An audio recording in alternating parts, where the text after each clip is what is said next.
Hey friends, welcome back to Copy and the Marketing Podcast, where I teach you how to write copy that sounds like you, but converts better. In my last 7 years of writing for over 100 launches, the thing that I keep seeing people come back to is that they don't realize how many emails go into a typical launch. In fact, every week I review between 20 and 30 pieces of copy from my copy on demand clients, and a question I get pretty often is, "Hey Sam, this is my offer. What emails do you think I need to launch this?" And what I typically respond with to my clients is a list of the live launch emails because I know that that's what they're asking. However, there are a whole lot of emails that prime that launch. And I was actually thinking about this last night. If I were to start launching right now, start sending a bunch of sales emails for copy on demand, I would probably make a couple of sales, but it wouldn't be a good launch. And the reason for that is because of all of the other context that goes into a really strong launch. So today, I'm going to go through 7 categories of launch emails that you have probably not even thought about. I'm going to start with the core launch emails and then talk about all of the other emails that go around your launch so that you can go into your next launch feeling super freaking prepared. Lucky for you, if you are a note taker, this is a great one to take a long list of notes on because there are probably 40 or more emails that you need to send around your launch.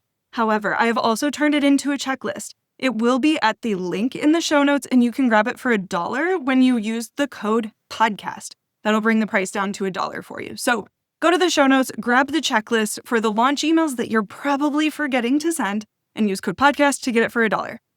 Let's jump in with category number 1. What are the core launch emails that you need to send? These are the emails that just about every launch needs. I also am assuming that we're doing a 5-day open cart here. 5-day open cart is going to be typical for a lot of online service providers who are selling to other people who are online a lot. And I use this example pretty often. My brother is a union worker, which means he is never in his inbox. Everything he does is through either apps or by calling his boss is how they communicate.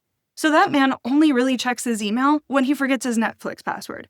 So if you are selling something to a demographic like union workers, you're not going to want to send 3 emails a day the way that I recommend. If you are selling to people who are somewhere in between the online business community, who's in our inboxes like 11 times a day, and my brother, you're probably selling to a group of people who might be parents or people who don't work online. So they're only checking their inbox maybe once or twice a day, maybe even less than that. So keep that in mind when you think about the frequency of these emails. However, because most of my clients are in the online business space selling to other people who are online a lot, that's where this recommendation comes from. The other assumption that I'm making here is that there is a clear open cart and close cart. What is an open cart? That's when you start selling. Close cart is when that cart closes. Sometimes open cart and close cart are always there, but there's a discount for a certain period of time. So just take that into context as you listen to what these suggestions are, but also know that you should always write what your audience needs to hear and send it in a cadence that makes sense for your people. So for a 5-day open cart, what would I do? Day 1, in the morning or right after your launch event, which I will come back to what is a launch event. Day 1, open cart announcement. This is where you're going to want to make note of any fast action bonuses and give them as many of the details as you can about what it is that you are offering. So that's first email on day 1. Second email, we're going to send them out midday. If there are fast action bonuses, this is where you really center your fast action bonus. This is why you should buy today. This gives you urgency and it helps you start your launch on the right foot. Also in this email, you're going to tell them why they should buy the offer. So the first email had more of what the offer is. That is the features that are included in your offer. In email 2, we really want to dig into the benefits. What are the outcomes of purchasing from you? Day 1 in the afternoon or in the evening. So this will be email number 3 is the urgency to grab a fast action bonus before it expires. And again, remind them why they should join. Now, what is a fast action bonus? A fast action bonus is something that you only make available on day 1 of your launch or within the first period of your launch or to the first certain number of people who buy from you during your launch. That is a fast action bonus. Typically, it's something that's incredibly valuable and incredibly scalable. However, I have seen recently, this is a pro tip for you, that your time is a great fast action bonus. to either significantly discount or include some one-on-one time with you and giving them context into their business or into their life is a fast action bonus that sells. Then moving on to day 2, we're assuming here that the fast action bonus has expired, and now we are simply selling the offer. Day 2, first email goes out in the morning. Tell them a story of what happens first when they join. And I don't want you to hear that you are saying, you go in and you download the app or you join the Facebook group. That is a thing that they do. What happens as a result? Tell me a story about the first win that they get so that they start seeing in their mind's eye what the transformation is of working with you or purchasing from you. In the afternoon, we're going to continue to push education about what it is and how it can impact your people. Again, reminding them of the first win that they get, but also starting to push into what does it look like when you have this on your side long term. Day 3, I encourage you to start getting into some objection handling. If you have FAQs on deck, use those FAQs to bring up questions that people have before buying, especially if you've already sold this offer. Go back to what people have asked and use that for your content so that you have FAQs on deck and can start handling objections, because a lot of times people aren't going to reach out to you and tell you what their objections are. But if you educate them on what their objection is and how you can help them around it, that will be a valuable sales email. This also tends to be what we call the mid-launch slump. For both my launches and my clients' launches, typically right in the middle of the launch is where you've lost the momentum from the fast action bonus. There's no urgency at the end of the launch. This is where the least people are going to buy. That doesn't mean that you don't need to send sales emails or that the emails that you're sending in the middle aren't good.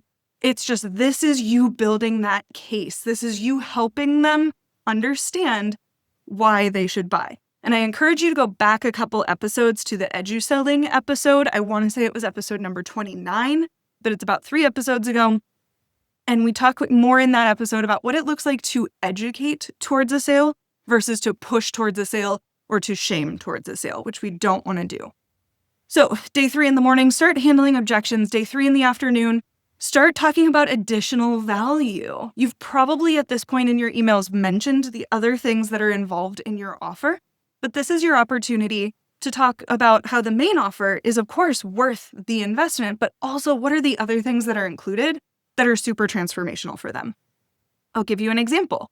My Copy on Demand, the core offer of Copy on Demand, is that every single week you can get my feedback on your copy, and I will tell you what to improve and why, so that you become a better copywriter in your business with that context. It's huge. It's on demand. It's there when you need it, when you're on spring break or not writing a lot of copy. You just skip that week.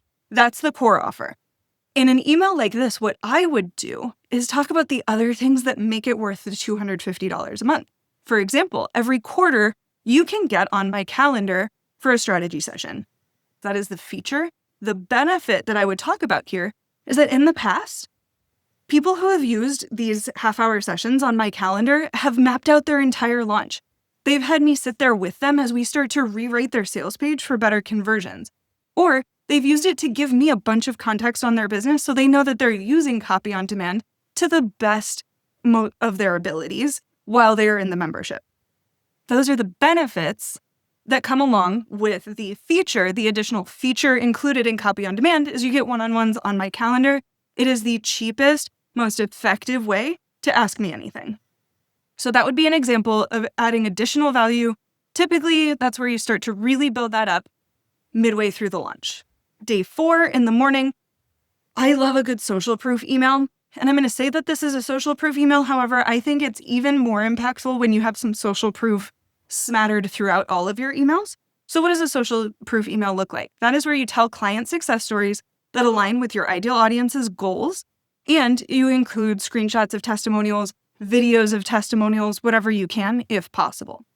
Now, again, ideally, you would have some social proof throughout. So in the email that I mentioned for day 3, where you start to talk about the other features of your offer and how I said, this is what other people have had happen as a result, that's a good way of adding social proof throughout. But I also love a good dedicated social proof email partway through so that people really get this feeling of everybody's doing it and they want to jump on the bandwagon and also buy from you.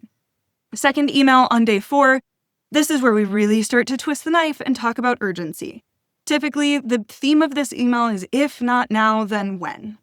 You could have joined this a year ago and you didn't, and you are still in the same place, in the same cycle. Instead, join now. This is where you handle their potential objections and make the value of the offer worth the investment. It is a very emotional email to send. Then on the last day, really the focus here is urgency. You're going to remind them what they get and why they should want it, and do that first thing in the morning. Say, hey, today is the day that you need to make a decision.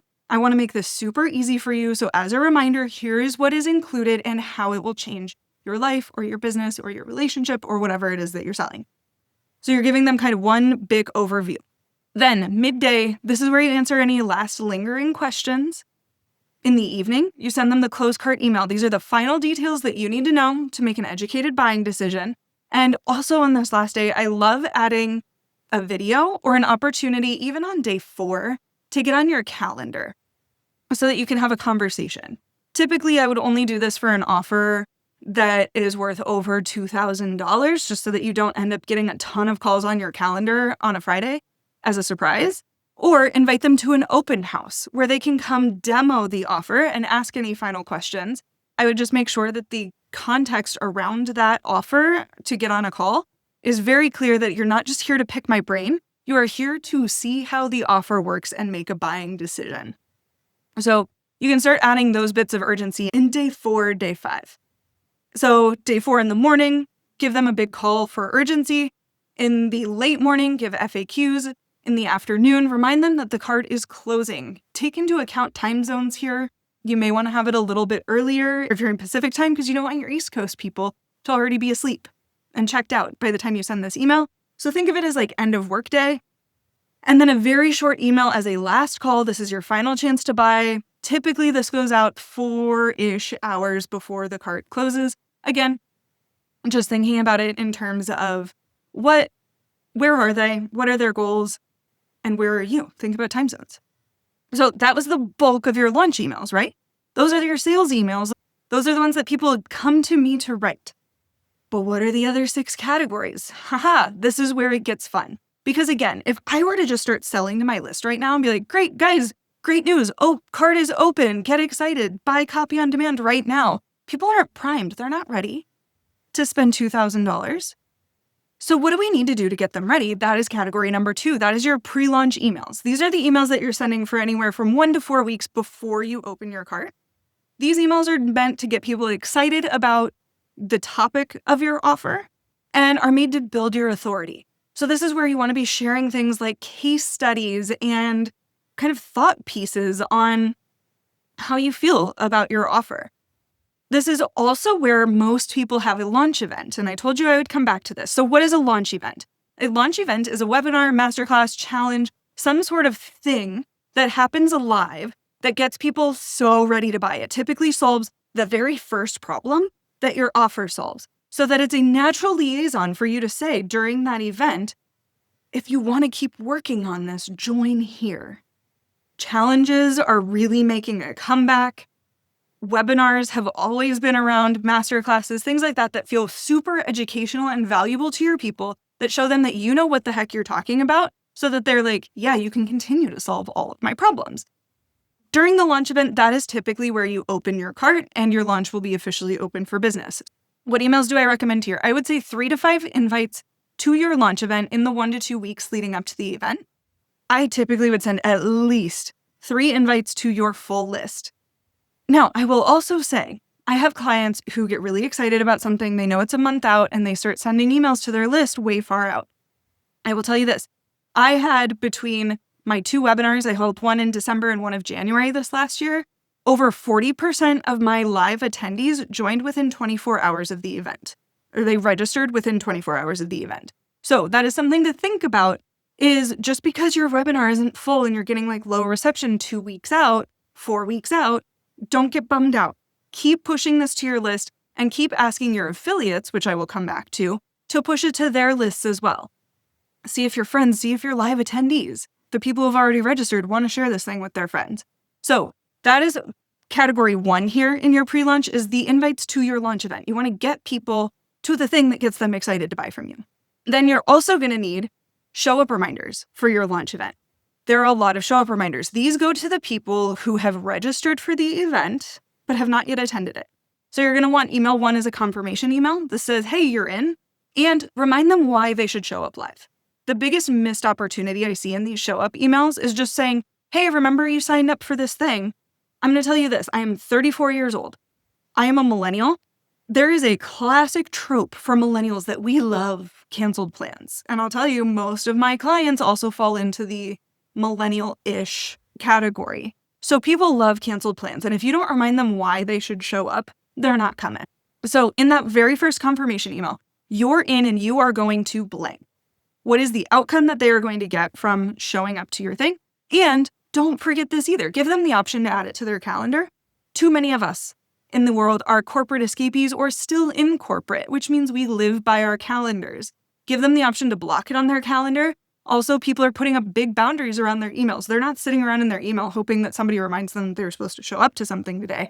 They want the opportunity to, in one click, add it to their calendar. They don't want to copy paste all the stuff over to their calendar, especially not with operating in multiple time zones. Give them a button to add it to their calendar. My favorite tool is Add to Cal. I know there's a bunch that are out there that are free that you can use.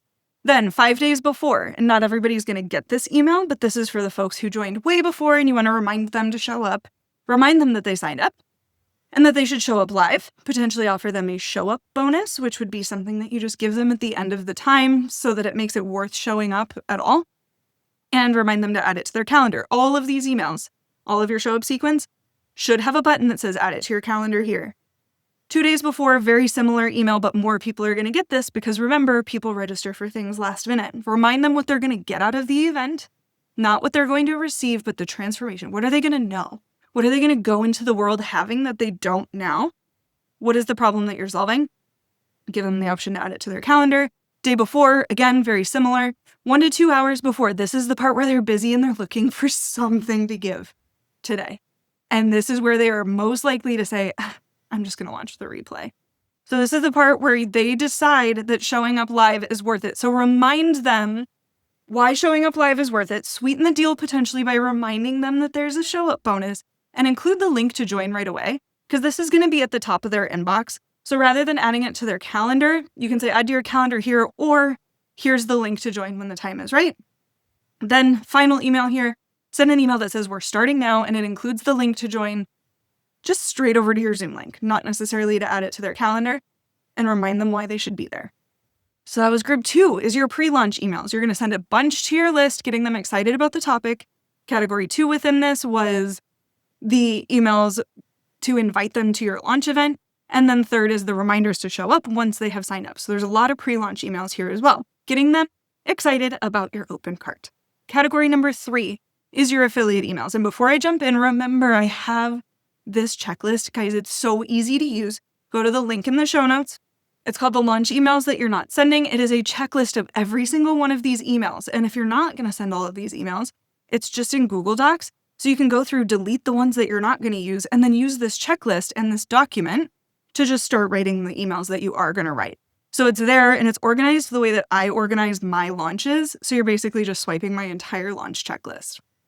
Go grab it. It's $19. Use code podcast to make it $1. Use code podcast. Okay. Category number 3 is affiliate emails. What are these emails? There's 2 sets here. 1 are emails that you will send to your affiliates, and 2 are emails that your affiliates will send to your audience. You need these if you plan to use your network to help you build your reach, your authority, and your social proof during your launch. So you're going to want to send these. I also have a template for these as well if you want it, reach out. So the first emails are the ones you're going to send to your affiliates. First email here is inviting people to become affiliates if you have not already done that. You're going to want to include information in this email about how much they'll get in affiliate commissions and a link to sign up to become an affiliate. I have had people invite me to become an affiliate and not have a link in that email, and it's like, don't make me beg. Do not make me send an email back saying, sure, send the link to sign me up as an affiliate. It's clunky. Just say, hey, I would love for you to share this and get paid about it. Here's the link to do that. When you sign up, you'll get all of the rest of the information. I can't wait. You're the best, right? That's what that email says. The second email, then, once they've signed up, is to welcome them to your affiliate program. This email should have links to where they can get their affiliate links. I personally use Thrivecart and really like it. But this initial email is going to say, go to Thrivecart and grab your link here, or sign up to be an affiliate on Thrivecart, however your system works.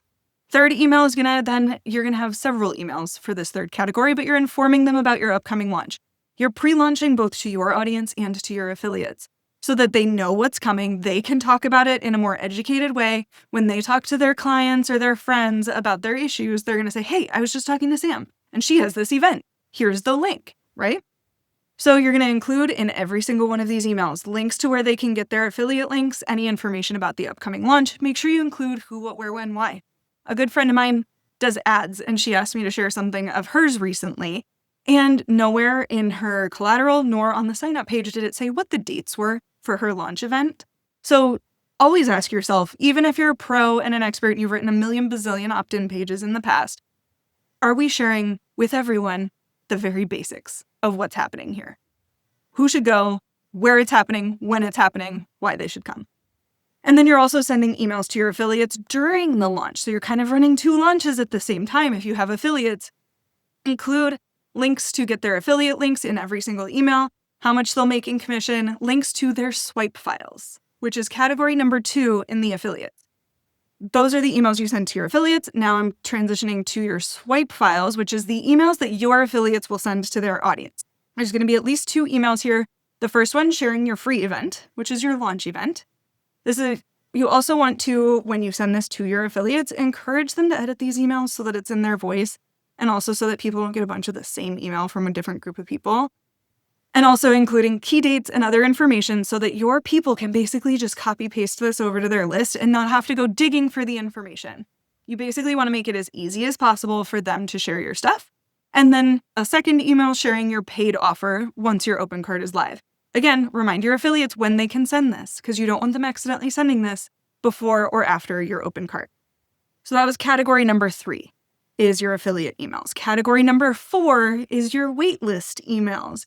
These are emails to people who have opted into your waitlist, and this is probably the most underutilized part of a launch. But if you have a waitlist, which basically means that you have been letting people sign up to get to know when your offer is live. They are excited about it enough to want to know. If they were once excited, you want to keep them excited. So the first emails that you want to send here are probably every week or 2, you want to send a nurture email. And these nurture emails are simply letting them know what to expect. You may want to give them discounts on your other stuff because they were excited enough to want to buy your offer that maybe they want to buy your other offers. You could invite them to waitlist-only events. You could invite them to network with you. You could invite them to a call just to connect with your hottest buyers. Or you can simply send behind-the-scenes sneak peeks at what you're building and how the offer is coming along. Or as you get closer to launch, straight up tell them what the waitlist bonus is going to be so that they're super excited to buy on day 1. You're also going to want to send your waitlist separate pre-launch emails. These are going to be 2 to 3 emails in the week before your open cart, letting people know that this is the moment they've been waiting for. They've been on the waitlist this long, and tell them straight up, what is the waitlist opportunity?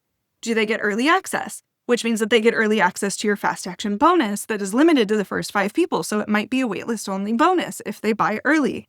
Do they get a discount? Do they get a secret additional bonus that the rest of people aren't getting? You want to send at least 2 to 3 emails to your waitlist in your pre-launch as well. Then, when you open the cart, you might be opening the cart at a different time for your waitlist than you are for the rest of your list. So you may want to be duplicating your open cart email from your core launch emails just for your waitlist. And then make sure you edit it to reflect what the waitlist bonuses are or how the waitlist is being treated differently so that they know that this is a special opportunity. So those are your waitlist emails. Depending on how long your waitlist is open for, you're looking at anywhere from 5 to 20 emails here, but don't let that freak you out. Those nurture emails are something you can just send throughout the year. Category 5 is your abandoned cart emails. There's really only 1 or 2 of these that you're going to want to send during a launch, but these emails go to the people who visit your sales page or checkout page multiple times or click through your emails multiple times. It just depends on how you're tracking. Or if they put in their contact information as a step 1 of a checkout process, typically they'll put name, email, etc., and then get sent to the checkout page. So if they put in their contact information and don't finish the checkout process, you can trigger an abandoned cart email. And this doesn't necessarily need to be like when you're putting in your information on like oldnavy.com and it sends you a coupon code. It doesn't need to be that. Sometimes people just need to be reminded that, oh yeah, I was planning on this and I got distracted. So I have some templates for these as well that you can get inside of the checklist, which again, remember, is only $1 when you use code podcast, or I will put the abandoned cart emails below as well. But basically, this is a single email that you'll want to send when people have identified through your tracking that they are hot leads. It'll remind them what they left in their cart, why they should buy your thing, and then you can also give them like a discount or a bonus or just like another reason to buy right now.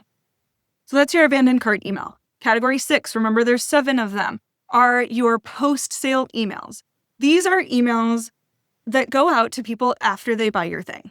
And what happens is people get so excited about making a sale, they forget to create like a super on-brand white glove experience for new clients. So these emails lay out the red carpet and educate your clients on how they can use your offer and maybe even upsell your offers to them. So at minimum, most people are sending that, hey, you're in email. It welcomes them, it gives them the link to join or start the course or add it to their calendar, whatever. That's the minimum email. You also want to add an onboarding sequence. I love a how to use this email that goes out a day later and says, hey, you made this decision. I'm so stoked for you. Here's how you can use it. I love including a video here. It makes it feel like a more warm welcome, and it gives them a clear list of steps of things that they can do right now and remind them why. It's to get that first win.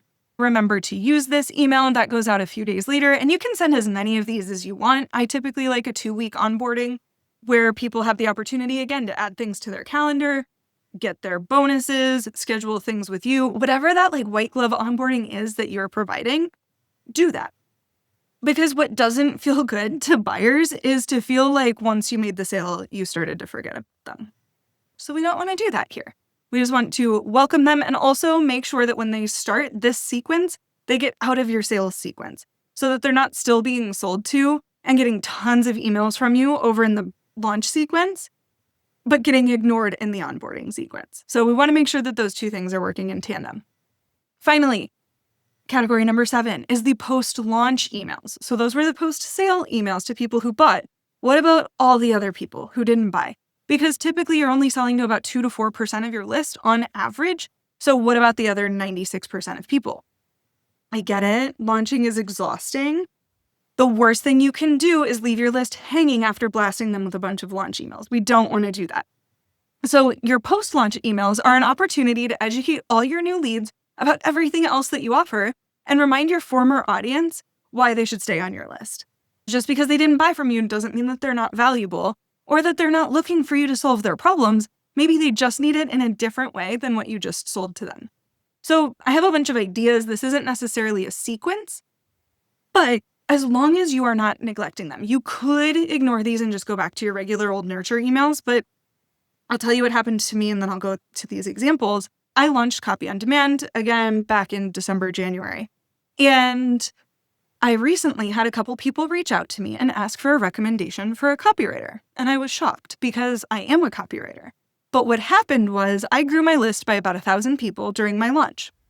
And I realized that those 1,000 people thought of me only as a copy coach, that I only do copy on demand. And that is my fault because I didn't send these emails.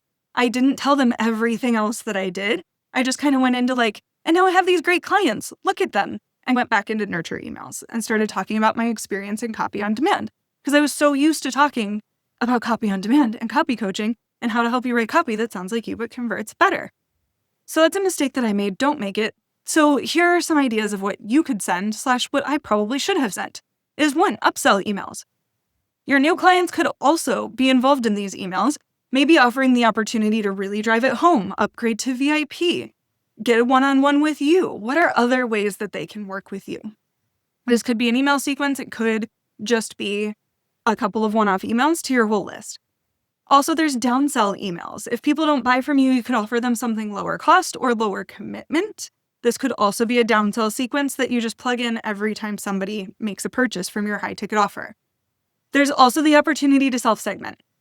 What I see a lot of people doing, and I never do this, But I shouldn't say never. I rarely do this, but there's a self-segmentation. And what people tend to do is say, why didn't you buy? And that's fair. Because a lot of times what you do with that why didn't you buy survey is whatever they click on, you send them an offer that's better fit to their objection. So if it's like, I didn't have enough money, then it's like, well, here, get just the course without the one-on-one support for half the price, right? So you can position your different offers by sending a survey of why didn't they buy. But what I like to do is just say, where are you at in the process? Tell me more about you. This keeps people engaged, makes them feel heard after getting a ton of emails from me, and gives me some data to understand who is this new audience and what are they doing, so that I can then write better content for them in the future. There's also a ton of educational emails that you could send. I love a series about what else I sell. I recently did this and just told my entire list about all of my templates that I sell. You could reintroduce yourself, because again, a lot of these people are going to be new to your list. So give your audience a ton of personality. Don't be afraid to add videos or photos. Maybe even give them the opportunity to click out to the favorite thing you sell or to connect with you on social media. That's the other thing too, is keep them in your world. Give them something to click in every single email, but encourage them to listen to your podcast or connect with you on social media.